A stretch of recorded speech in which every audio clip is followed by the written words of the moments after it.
नमस्ते दोस्तों, मैं सम्राट चौधरी और आप देख रहे हैं मेरे चैनल इंडी वर्ल्ड एंटरटेनमेंट को। तो अभी हम बहुत सारी रिपोर्ट तो देख रहे हैं कि त्रिमूर्ति एक साथ आ रहे हैं, देखने में विजुअल सबको अच्छा लग रहा है।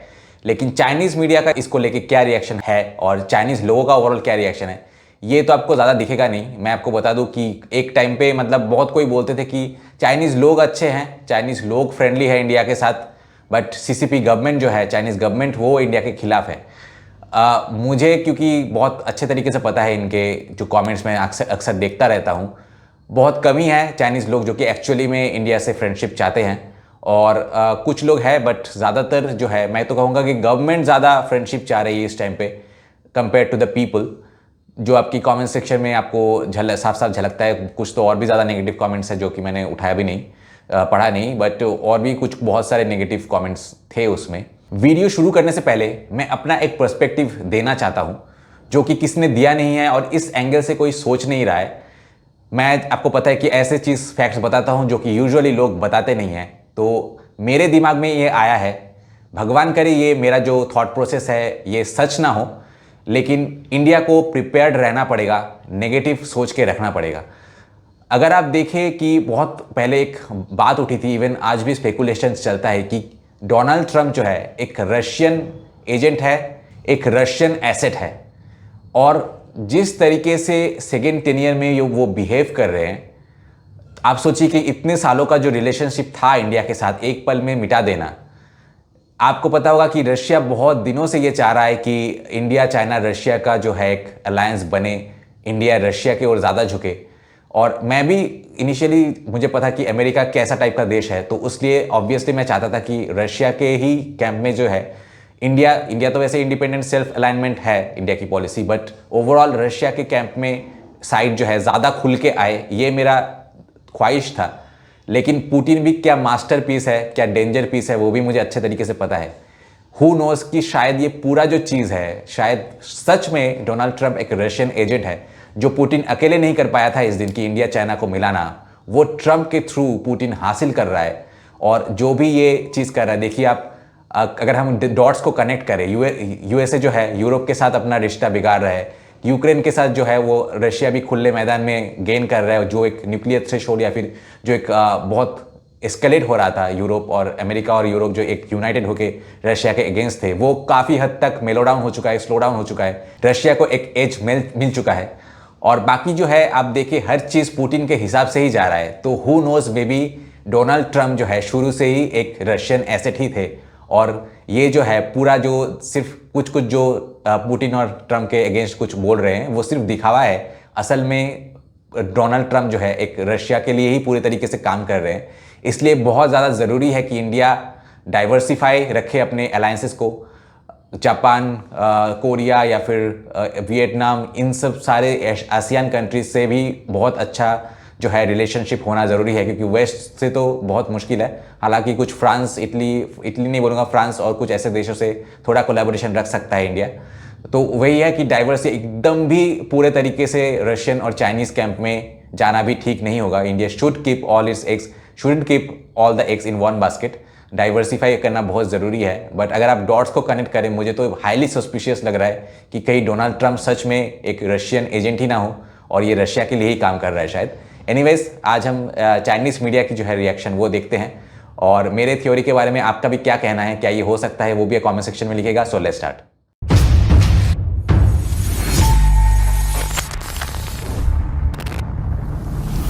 दोस्तों, मैंने बहुत सारे बिजनेस पार्टनर्स को, खास करके जो एनआरआईज है, उनके लिए चैनल बना के उनको इंडिया में एक stable source of income generate करके दिया है। अगर आप भी मेरे साथ पार्टनरशिप में चैनल स्टार्ट करना चाहते हैं, जहां चैनल के ओनर आप होंगे लेकिन कंटेंट मैं बना के दूंगा, तो मुझे कांटेक्ट कीजिए इस नंबर पे। बाय द वे, मेरे पहले एसएमएस शॉर्ट फिल्म की हिंदी डब वर्जन आ चुकी है। अगर आप देखना चाहते हैं तो डिस्क्रिप्शन में आपको लिंक मिल जाएगा। 川普一直是把金砖国家看作是对美国巨大的威胁。 ट्रंप ने हमेशा ब्रिक्स को अमेरिका के लिए एक गंभीर खतरे के रूप में देखा है। जैसे ही उन्होंने 2024 का चुनाव जीता, उन्होंने तुरंत चेतावनी दी कि अगर ब्रिक्स देश डॉलर को कमजोर करने की कोशिश करेंगे तो उन पर 100% टैरिफ लगाया जाएगा। ब्राजील में ब्रिक्स शिखर सम्मेलन के दौरान ट्रंप ने और आगे बढ़ते हुए यह वादा किया कि ब्रिक्स से जुड़े किसी भी देश पर एक्स्ट्रा 10% टैरिफ लगाया जाएगा। लेकिन ट्रंप ने ऐसा कुछ नहीं किया, वह टैको कर गए। यानी Trump always chicken out. 巴西和中国都是金砖组织的创始人。 Bharat और चीन दोनों ब्रिक्स के फाउंडिंग मेंबर हैं, जहां भारत और चीन समूह I&C का हिस्सा है। ब्राजील, रूस और साउथ अफ्रीका के साथ मिलकर ये देश ओरिजिनल ब्रिक्स बनाते हैं। 2024 और 2025 में 2 एक्सपेंशन के बाद ऑफिशियल मेंबर्स की संख्या बढ़कर 11 हो गई। कजाकिस्तान जैसे 10 साझेदार देशों के जुड़ने से ब्रिक्स 21 देशों तक फैल गया है और इसकी ग्लोबल प्रेजेंस और रिकॉग्निशन लगातार बढ़ रहा है। 也是越来越高。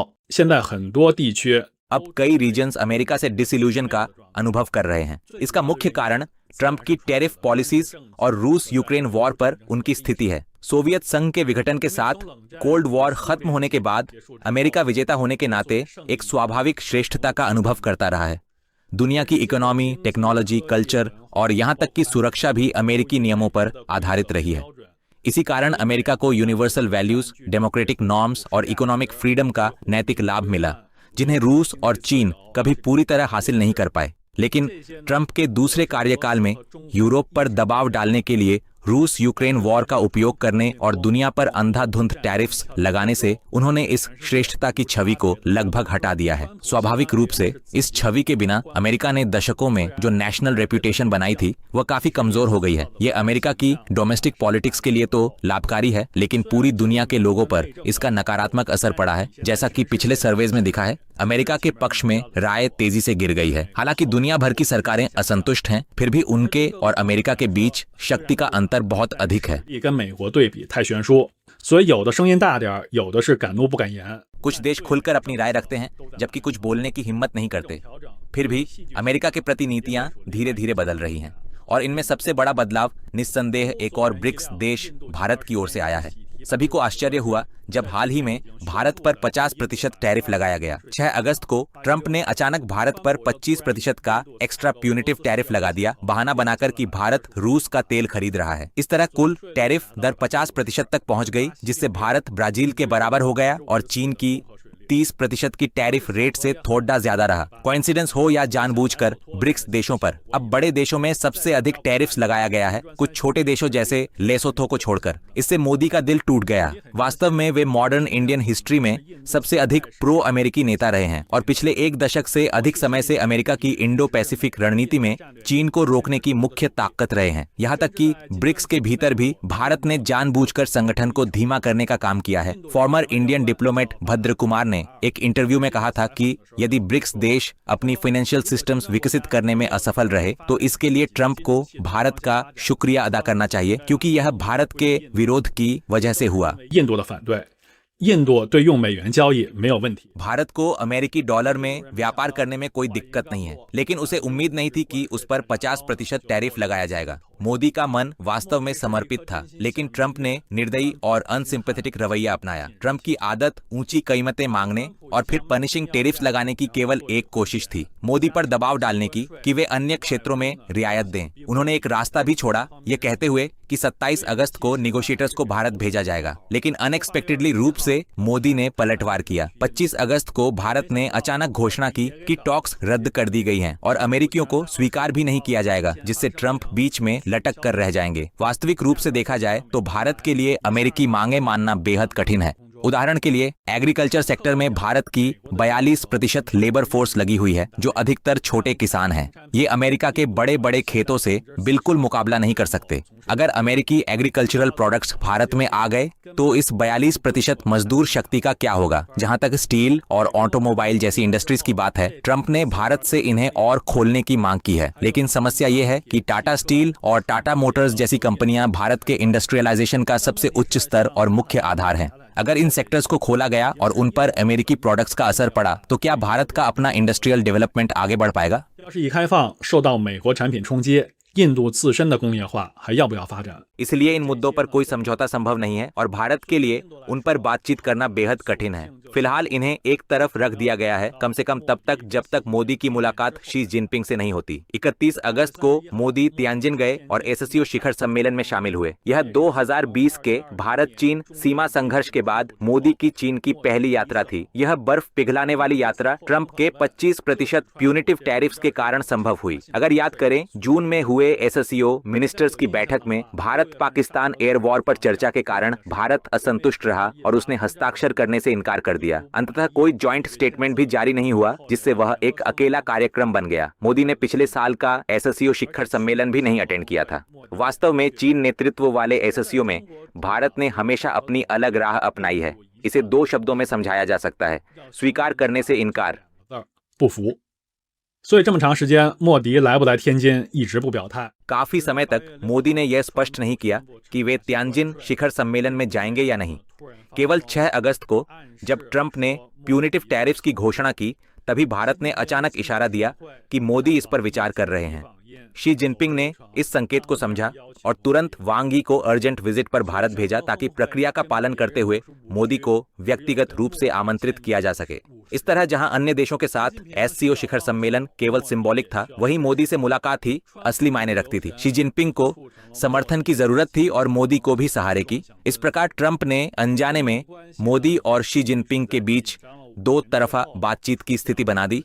5 साल के तनाव के बाद भारत चीन संबंधों में आखिरकार सुधार के संकेत दिखाई दिए। कई वर्षों से रुकी हुई डायरेक्ट फ्लाइट्स फिर से शुरू होंगी और सीमा पार करने के रास्ते बढ़ाए जाएंगे, लेकिन केवल इतना काफी नहीं है। इस बार मोदी को शी जिनपिंग से अधिकतम प्रतिबद्धता हासिल करनी ही होगी। क्यों? क्योंकि अमेरिका के डेलीगेशन को स्वीकार करने से मोदी का पहले का इनकार असरदार नहीं था। वह सिर्फ भारतीय जनता को शांत करने का प्रयास था। दुनिया भर के नेता यह बात समझते हैं कि भारत एक ही वजह से बातचीत से बचता है, उसके पास कोई मजबूत पत्ता नहीं है। जिसके हाथ में सच में कोई बड़ा पत्ता होता है, वह हमेशा चाहता है कि सामने वाला उसे जल्दी से खेलने पर मजबूर हो, है ना?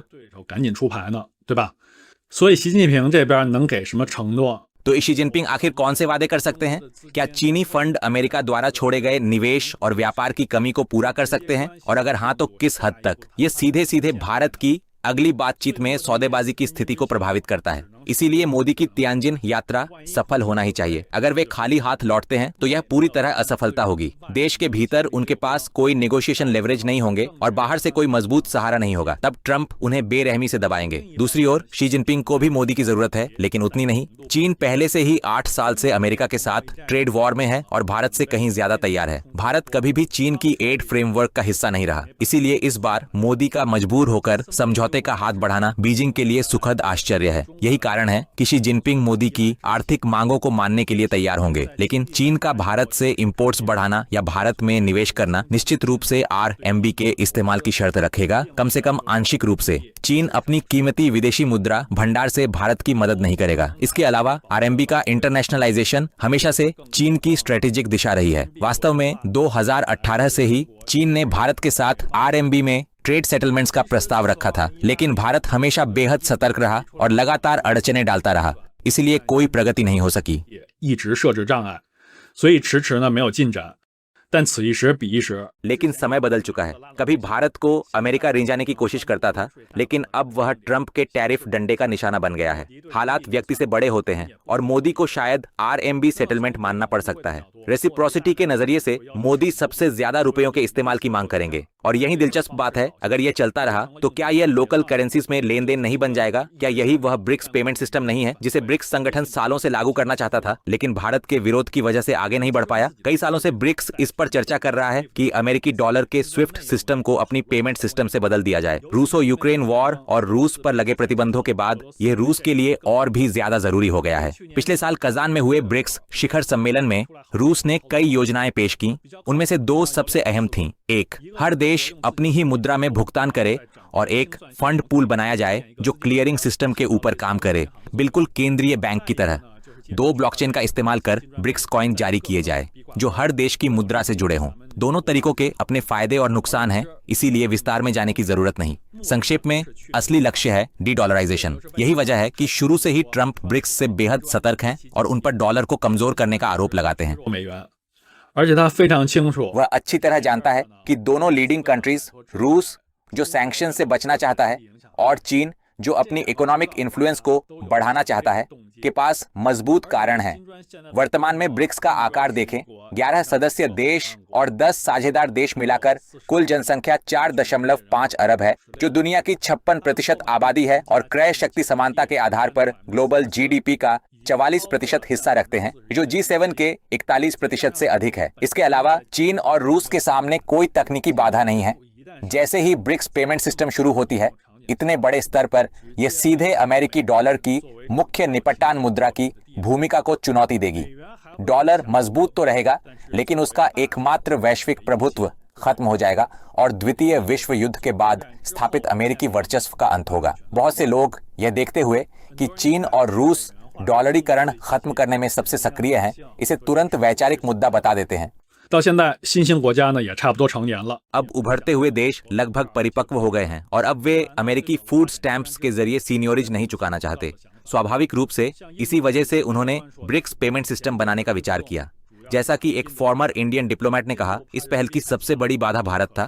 भारत को चीनी युआन से डर था और वह चीन को फायदा देने के बजाय अमेरिका का साथ देना पसंद करता था। लेकिन ट्रंप के हालिया टैरिफों ने मोदी को कोई विकल्प नहीं छोड़ा। सच कहें तो ये टैरिफों इतने बड़े मुद्दे नहीं हैं, देश इन्हें धीरे धीरे पचा लेंगे। लेकिन सबसे खतरनाक बात यह है कि उन्होंने इन्हें वेपनाइज कर दिया है। 最可怕的一点是他把关税给武器化。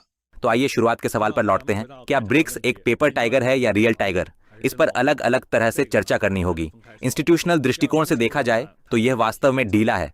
कोई ट्रीटी ऑब्लिगेशंस नहीं है, कोई यूनिफाइड मार्केट नहीं है और देशों के बीच कई टकराव मौजूद हैं। इसके अलावा BRICS की एक बड़ी कमी यह है कि इसके ज्यादातर सदस्य देश एक्सपोर्टर हैं और वास्तव में एक दूसरे से कम्पीट करते हैं। ब्राजील सोयाबीन और आयरन ओर बेचता है, रूस तेल और नेचुरल गैस एक्सपोर्ट करता है, साउथ अफ्रीका सोना और हीरे बेचता है और भारत भी दवाइयां और IT सर्विसेज बेचने में जोर शोर से लगा है। इसमें चीन को जोड़ दें, सब बेचना चाहते हैं, लेकिन खरीदेगा कौन? यही वजह है कि इतने सालों की ब्रिक्स बैठकों के बाद भी ठोस इकोनॉमिक कोऑपरेशन हमेशा फीका रहा है। ब्रिक्स के लिए EU जैसा यूनिफाइड मार्केट बनाना मुश्किल है। विभाजन और इंटीग्रेशन की बात तो दूर है, लेकिन दूसरी ओर इसे कम आंकना भी गलत होगा। ब्रिक्स को सिर्फ इंटरनल ट्रेड के नजरिए से नहीं, बल्कि इसके आकार और संभावनाओं से भी देखना चाहिए। दशकों तक अमेरिका ने डॉलर के जरिए दुनिया पर इन्फ्लुएंस जमाया है, लेकिन अब ये कभी हाशिए पर रहे देश मिलकर शोषण का विरोध करने की सोचने लगे हैं। ये खुद में एक जागरण है। डॉलर से दूरी तुरंत सफल नहीं हो सकती, लेकिन जैसे जैसे लोकल करेंसी में लेन देन बढ़ेगा, डॉलर का दबदबा और उसका मोनोपोली ढीला पड़ने लगेगा। 那这种垄断就会松动。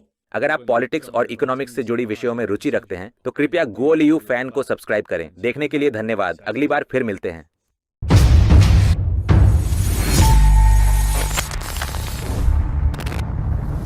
सबसे पहले GC 9344 ने लिखा है कि हर देश दूसरे पक्ष की चालों का उपयोग करके उसे धोखा दे रहा है और अंततः भारत अमेरिका से चिपक जाएगा। चीन और भारत के बीच दीर्घकालिक सहयोग का कोई आधार नहीं है, इसीलिए शॉर्ट टर्म ब्रेक कोई बुरी बात नहीं है। जी हाँ, ये पूरा चीज़ जो है दिखावा हो सकता है और ये इंडिया जो है, मैं पहले सोच रहा था चलो इंडिया USA को एक मैसेज सेंड करने के लिए ये कर रहा है चाइना के साथ। फिर मैं सोचा कि चाइना ऐसा क्यों कर रहा है कि चाइना भी इंडिया के साथ इतना बढ़ चढ़ के जो है फ्रेंडशिप करने की कोशिश कर रहा है, तो चाइना क्या दिखाना चाहता है ओवरऑल। तो थोड़ा सोचा तो मैटर क्लियर हो गया। चाइना भी जो है पाकिस्तान को एक मैसेज देना चाहते हैं इंडिया के साथ करीबी बढ़ा के। आप अगर देखें SCO में भी पाकिस्तान को एक साइडलाइन ही करके रखा है। तो इंडिया जैसे USA को एक मैसेज देना चाहता है कि अगर आप ज़्यादा हमारे साथ दादागिरी करने की कोशिश करेंगे तो हम चाइना के साथ चले जाएंगे। और अगर चाइना भी पाकिस्तान को एक क्लियर मैसेज सेंड करना चाहता है कि अमेरिका के साथ ज़्यादा क्लोज हुए तो हम इंडिया को फेवर करना स्टार्ट कर देंगे, इंडिया के साथ अलायंस करना स्टार्ट कर देंगे। तो ये ओवरऑल एक ड्रामा है, या फिर ऐसे हम कह सकते हैं इन्होंने मोदी और शी जिनपिंग ने जो है खुद के आपस में डिस्कस किया है कि अगर ये ड्रामा जो है काम करता है तो वेल एंड गुड, अगर ये ड्रामा काम नहीं करता है तो ये ड्रामा को ही हम रियलिटी में बदल देंगे, सच में हम एक बहुत अच्छा अलायंस करेंगे। बट ओवरऑल यहाँ पे इमोशंस और इसकी कोई जगह नहीं है। ये प्योरली इंटरेस्ट बेस्ड जो है, सिर्फ एक जो इक्वेशन है इंडिया की USA से और चाइना की पाकिस्तान से मेंटेन करने के लिए दोनों ने ये नाटक किया है, ऐसा हो सकता है। बट देन अगेन अगर सच में ये लोग ये दिखावे, ये सिग्नल, ये मैसेज से जो है क्लियर मैसेज जो सिग्नल सेंड कर रहा है इंडिया USA को और चाइना पाकिस्तान को, अगर ये काम नहीं करता है तो सच में शायद एक पावरफुल अलायंस जो कि प्योरली इंटरेस्ट बेस्ड होगा। चाइना से आप फीलिंग्स, इमोशंस या फिर ट्रस्टवर्दीनेस की एक्सपेक्टेशन नहीं कर सकते हैं। तो ये है कि मतलब चलो इस ड्रामा को ही रियलिटी में बदल देंगे, क्योंकि हमारे पास ऑप्शंस अभी यही बचा है, क्योंकि इक्वेशन जो है पलट चुका है। अगर पाकिस्तान अमेरिका जो है ज़्यादा करीब हो रहे हैं तो इंडिया चाइना को भी करीब आना पड़ेगा। तो ये भी एक टोटल जो है एक दिखावटी चीज़ हो सकता है। बट देन अगेन अगर सिचुएशन फेवर करता है तो ये रियलिटी में बदल जाएगा। उसके बाद वेन लोंग्यू ने लिखा है कि लेकिन भारत ये नहीं चाहता और न ही चीन से चिपकना चाहता है, काश ट्रंप भारत को थोड़ी राहत देता तो भारत वापस लौट जाता। उसके बाद चेंताओ ने लिखा है कि क्या अमेरिका ही एकमात्र देश है जो चीजें खरीद रहा है? क्या अन्य देश इसे नहीं खरीद सकते? ब्रिक्स देशों का आकार इतना बड़ा है कि वे खुद ही इस मांग को संभाल सकते हैं। श्योरली अमेरिका अकेला मार्केट तो नहीं है जहां पे गुड्स सेल करते हैं लोग, बट लोग ओवरऑल अमेरिकन मार्केट को पसंद करते हैं क्योंकि American people are easy to fool. और अगर आप मेंटेलिटी देखें तो चाइनीज़ है, इंडियन है, या फिर अगर आप ब्राज़ीलियन भी देखें तो इन लोग के मतलब सेविंग्स करना जानते हैं। अगर उनके पास मंथली सैलरी 1 लाख है तो वो क्या करेंगे कि 50,000 की है शॉपिंग करेंगे, 50,000 सेविंग करेंगे कि ये चीज़ जो है बाद में काम आएगा। तो 50,000 की जब शॉपिंग वो करेंगे वो भी बहुत अच्छे तरीके से देख के करेंगे कि हाँ ये प्रोडक्ट में कितना 10 सवाल पूछेंगे, फिर उसको अच्छे तरीके से परखेंगे, फिर जाके खरीदेंगे। तो ये ओवरऑल जो है दूसरे देशों की मेंटेलिटी है, जबकि अमेरिकन्स की मेंटेलिटी है कि अगर 1 लाख उनकी सैलरी है तो चलो महीने में हम 1-1.5 लाख खर्चा करेंगे, 1 लाख तो सैलरी का पूरा बहा दिया, 50,000 जो है क्रेडिट कार्ड से, क्रेडिट कार्ड बहुत चलता है अमेरिका में, आपको पता होगा, तो क्रेडिट कार्ड लोन्स जो है, तो वो लोग जो है आज में जीते हैं, कल की सोचती नहीं है, सेविंग्स करते नहीं है, तो पूरे तरीके से जो है कुछ ना कुछ हमेशा खरीदते रहते हैं। इसलिए अमेरिकन मार्केट बहुत सारे लोगों का फेवरेट होता है, there is no doubt about it. But हाँ, America is definitely not the only option. दूसरे देश भी जो है बहुत सारे ऐसे है, बट अमेरिकन जो है सबसे ज़्यादा, क्योंकि वो ऐसे प्रिंट डॉलर छापने में जो आदी हो चुके हैं वो, तो उनके खर्चा भी उस तरीके से करते हैं, केयरलेसली करता है, रेकलेसली करता है काफ़ी। तो बेसिकली इसलिए यूएस कस्टमर्स जो है बहुत लोगों का पसंद है। हालांकि अब मैं जो सुन रहा हूँ कि ये सारी जो तेल है वो निकल चुकी है, सारी शो ऑफ निकल चुकी है, अब ओवरऑल सारे ही बिजनेस जो है वो सफ़र कर रहा है। More than Indian businessman, the US businessman are suffering. वहाँ पे पूरा चीज़ जो है ओवरऑल कंजम्पशन ही बहुत कम हो चुकी है। लोग सिर्फ नेसेसिटी की चीज़ें खरीद रहे हैं, उससे बाहर एक भी चीज़ खरीद नहीं रहे हैं। ट्रकिंग बिजनेस, इंपोर्ट एक्सपोर्ट का जो लॉजिस्टिक्स बिजनेस, सारे के सारे बिल्कुल ठप हो चुका है ट्रंप के आने से। उसके बाद क्यूजिकाई ने लिखा है कि यूरोप की अमेरिका के प्रति सकारात्मक धारणा वास्तव में काफी घट गई है, लेकिन वे पूर्वी महाशक्ति के प्रति और भी अधिक नफरत महसूस कर रहे हैं। उसके बाद बेयन ने लिखा है कि ऐसा लगता है कि सदस्य देश एक दूसरे के प्रति सभी शत्रुतापूर्ण हैं। कोई भी डील खतरे में बदल सकती है, सहयोग करना मुश्किल प्रतीत होता है। उसके बाद लियासन कुसिथ्रू ने लिखा है कि भारत सच में विदेशी कंपनियों को बड़ा नुकसान पहुंचाने में माहिर है। चीन भी कई बार इसका शिकार हुआ है। मैंने समाचार रिपोर्ट्स में देखा है कि शाओमी को काफी जुर्माना लगाया गया था।